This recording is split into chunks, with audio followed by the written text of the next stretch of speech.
Bienvenidos a Santa Mónica TV más digital, en las emisiones de AM, FM y nuestra radio digital.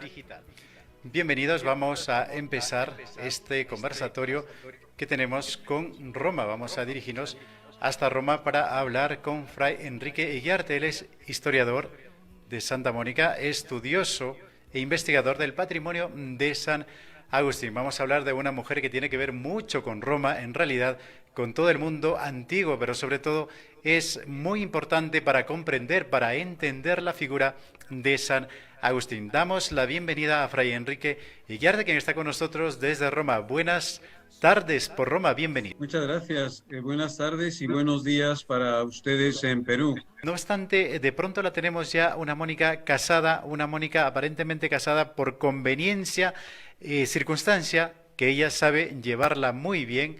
Además sabe redimir aquella circunstancia porque estuvo casada con un hombre pagano y de un carácter, lo confiesa el propio San Agustín, con un carácter muy fuerte.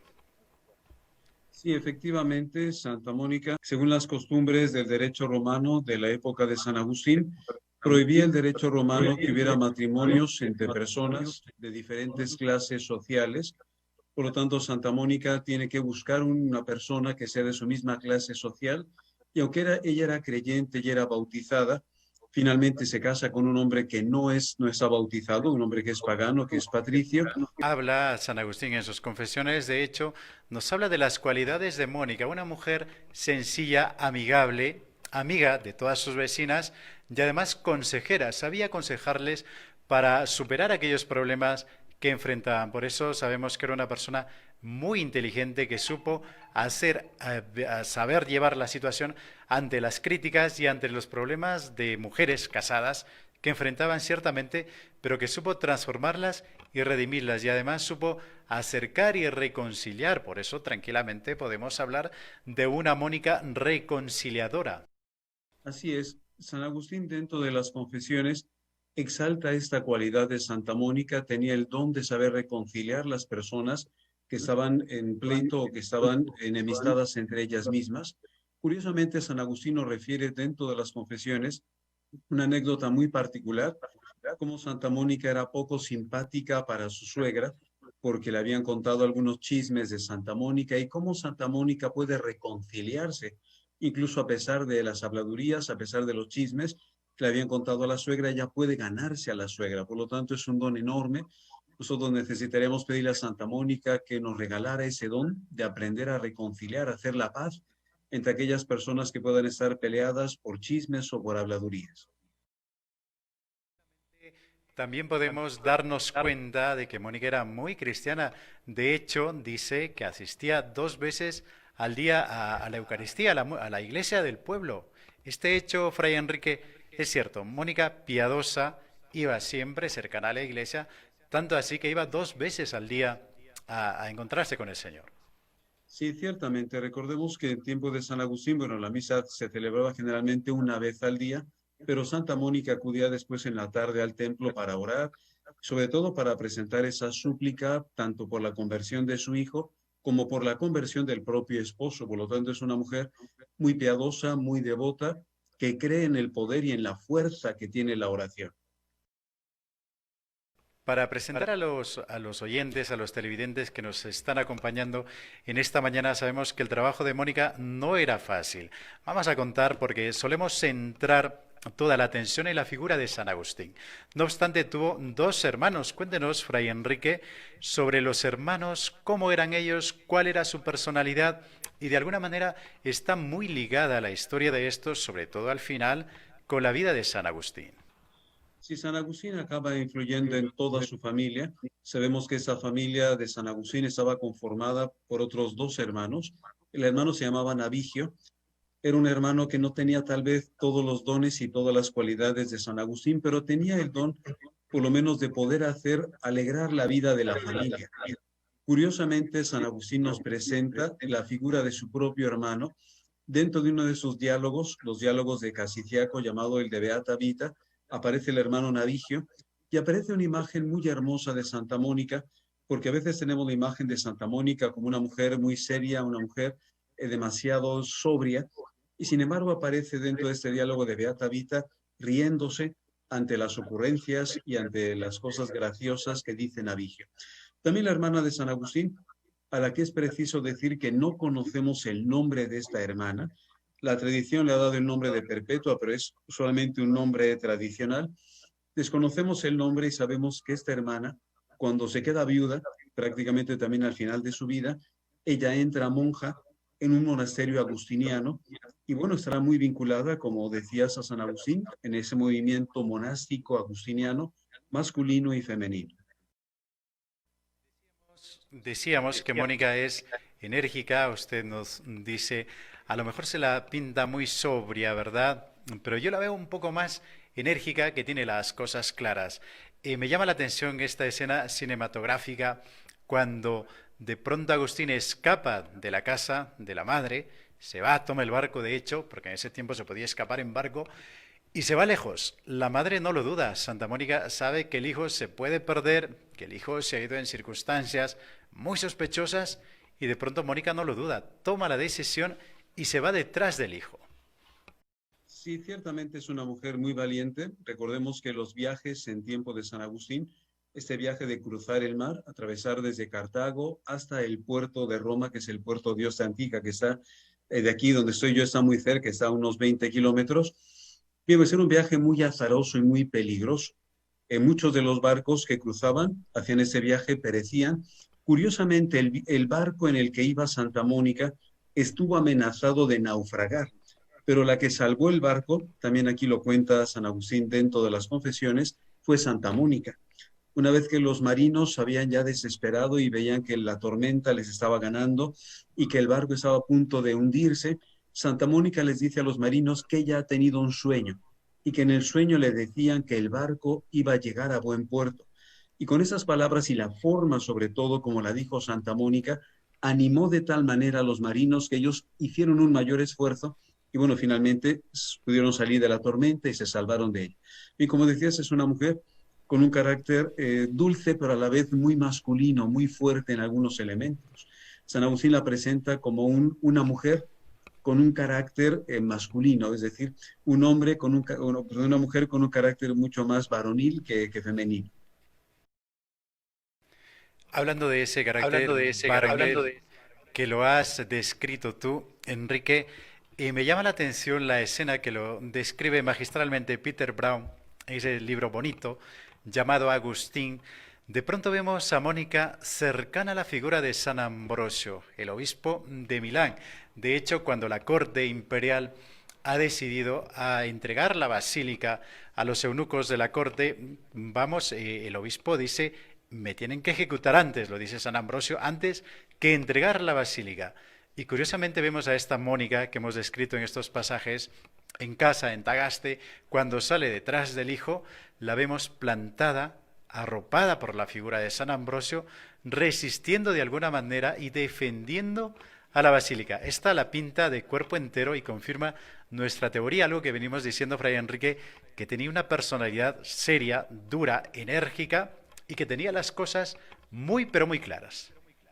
Sí, ciertamente, San Agustín nos retrata dentro de las confesiones los acontecimientos de la Semana Santa del año 386, cuando la emperatriz Justina quiso entregar esa basílica, posiblemente la Basílica Porciana de Milán, entregarla a los arrianos para que celebraran allí su propia Pascua.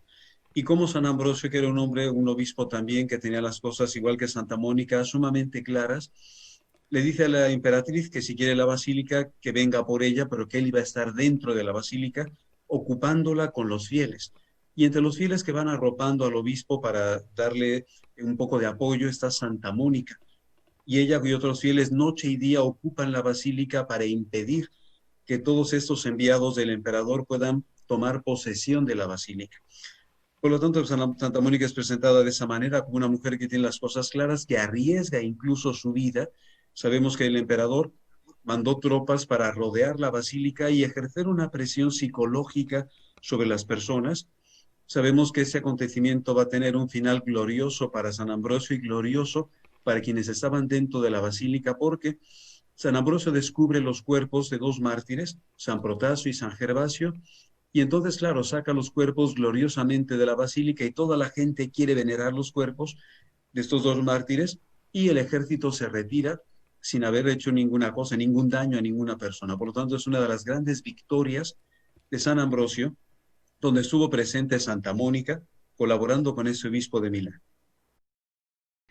Perfectamente, y seguimos rastreando la historia de Santa Mónica, Fray Enrique Guiarte, que usted conoce muy bien, al revés y al derecho, todos estos lugares y todos estos acontecimientos. De pronto tenemos a Mónica convertida en filósofa. Está en la finca de Casisiaco, junto a su hijo, a muchos paisanos suyos de Tagaste que han seguido el itinerario, el recorrido de San Agustín, y de pronto descubrimos otra cualidad más que sumamos a las que ya hemos dicho. Mónica de pronto se estrena o entra en este mundo de la filosofía y además era muy buena. Sí, ciertamente San Agustín reconoce dentro de las confesiones que él había acudido a la escuela del foro, es decir, la escuela donde se aprendían las cosas científicas, mientras que Santa Mónica había acudido a la escuela del corazón, donde había sido formada por el maestro interior y por lo tanto era una gran filósofa. De hecho, San Agustín dice en el diálogo de Beata Vita, escrito precisamente allí en Casiciaco, le dice a Santa Mónica que él quiere ser discípulo de ella, reconociendo la doctrina y reconociendo la ciencia que ella tiene, que aunque era una persona que ciertamente no había hecho los estudios que había hecho San Agustín, tenía una formación, tenía una cierta preparación, no tenía los estudios, reitero, de San Agustín, pero Dios le había dado la sabiduría del corazón. Por lo tanto, estaba hecha realmente una gran filósofa, porque comprendía estos misterios sobre la sabiduría, sobre la vida del hombre, sobre el destino del mundo, pues bueno, lo conocía desde esa perspectiva de Dios. Es verdad, Santa Mónica pues aparece así en los diálogos de Casiciaco como una gran filósofa cristiana, presentando ese elemento de Dios, dando sentido a todos estos razonamientos. Así es, una escena preciosa, bonita, además imaginamos la vivencia, la convivencia cotidiana en esa finca de Casisiaco. Fray Enrique, luego tenemos a Mónica en Ostia, Ostia Tiberina. El éxtasis de Ostia, ese diálogo que se da entre madre e hijo, no obstante una escena que de alguna manera va a llegar al final de la vida de Mónica, la muerte de Mónica. Pero es una escena de diálogo, está la madre, el hijo, entendemos que está el hermano también, está Navigio y está el hijo Adiodato, ¿verdad? Además de los otros, regreso a la patria, regresando a África. Se produce la muerte de Mónica aquí y llama la atención la petición que ella hace, ¿verdad? Cuando los hijos se ponen melancólicos, están afligidos, están dolidos, porque la madre dice que ya no tiene nada que le haga permanecer en este mundo. Y solo pide una cosa, ¿verdad? Que me recuerden ante el altar del Señor. ¿Cómo vemos a esta Mónica? ¿Cómo la imagina usted, que conoce los lugares, que conoce la personalidad de todos los personajes que están en esta escena, que es cinematográfica, que es bonita, que es emblemática en realidad, y llama la atención esa escena y sobre todo el desenlace? ¿Cómo lo figura usted, Fray Enrique? Sí, ciertamente es una de las escenas más bonitas, más entrañables dentro de las confesiones.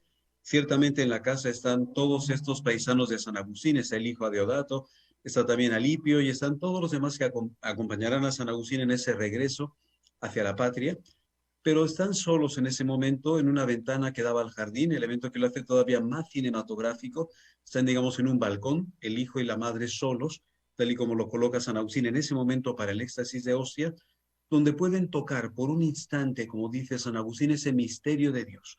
Aquel Dios que Santa Mónica le había enseñado a San Agustín desde que era niño, finalmente juntos pueden tener una experiencia mística, no hay otra forma para llamar una experiencia mística de ese Dios que ella le había presentado desde niño. Por lo tanto, es una escena hermosísima de una confirmación de esa transmisión de la fe familiar.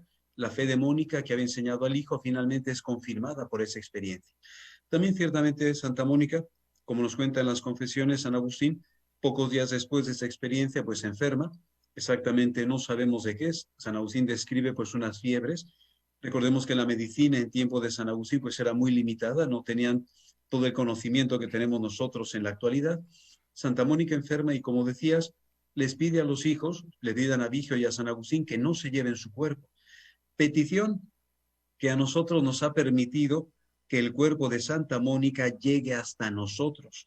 Si Santa Mónica hubiera vuelto al norte de África, su cuerpo, al igual que los cuerpos de todos los personajes del mundo agustiniano, lo habríamos perdido. Pero como Santa Mónica fue enterrada en Ostia Antica, el cuerpo se conserva aquí durante muchos siglos, hasta que en el siglo XV es rescatado el cuerpo de Santa Mónica y traído a la ciudad de Roma, donde tenemos una certeza de un 99% de que ese cuerpo que tenemos hoy aquí en Roma, en la iglesia de San Agustín, es el cuerpo, son los huesos más bien de Santa Mónica, por ese detalle. En Santa Mónica, que tiene esa visión sobrenatural de saber que lo más importante es la oración. Una vez que tú te mueres, pues bueno, tu cuerpo puede quedar donde sea, porque lo fundamental es la oración. Con un detalle muy curioso, ese es el único texto de todos los cientos de textos donde San Agustín nos habla de Santa Mónica, es el único texto donde San Agustín nos dice cómo se llamaba su madre. Nos parece muy raro, porque nosotros conocemos perfectamente que la madre se llama Mónica, pero el texto de Confesiones 9:37, que es donde Santa Mónica le pide que la recuerden del altar de Dios, es el único texto donde aparece el nombre de la madre. El resto de veces Santa Mónica será denominada solamente con la palabra madre. Una cosa muy interesante, muy curiosa, porque para San Agustín Santa Mónica es figura de la gran madre de todos, que es la Iglesia. Perfectamente, con esta interpretación agustiniana, Mónica Mater, el término que utilizaba San Agustín, ciertamente esa maternidad compartida que estamos disfrutando nosotros, los agustinos recoletos y toda la familia agustiniana en el mundo entero. Fray Enrique Eguiarte, agustino recoleto, sonriente él, sabio, bendecido por Mónica, además amigo cercano. Agradecemos esta entrevista, el tiempo que se ha dado para Santa Mónica TV+, y además para Santa Mónica Radio AM, FM y para todos los que nos siguen en el mundo entero a través de la radio digital. Encantados de haber conversado con usted, Fray Enrique, y estamos felices de tenerlo y hasta cualquier oportunidad. Muchas gracias, gracias a ustedes. Un abrazo para todos. Bendiciones. Bien, queridos amigos, feliz día de Santa Mónica, la radio, la parroquia y además todos los ministerios en el mundo entero que están bajo la advocación de Santa Mónica, la madre de San Agustín, la mater, ¿verdad? Maternidad que nos explicaba Fray Enrique. Compartimos todos y además, ya digo, numerosas instituciones en el mundo entero relacionadas con el mundo agustiniano y también no, porque recordemos que hay otras empresas privadas, hay instituciones que llevan el nombre de esta mujer enérgica. Santa Mónica, queridos amigos, gracias por estar con nosotros. Nos encontramos otro día. Que estén bien. Adiós.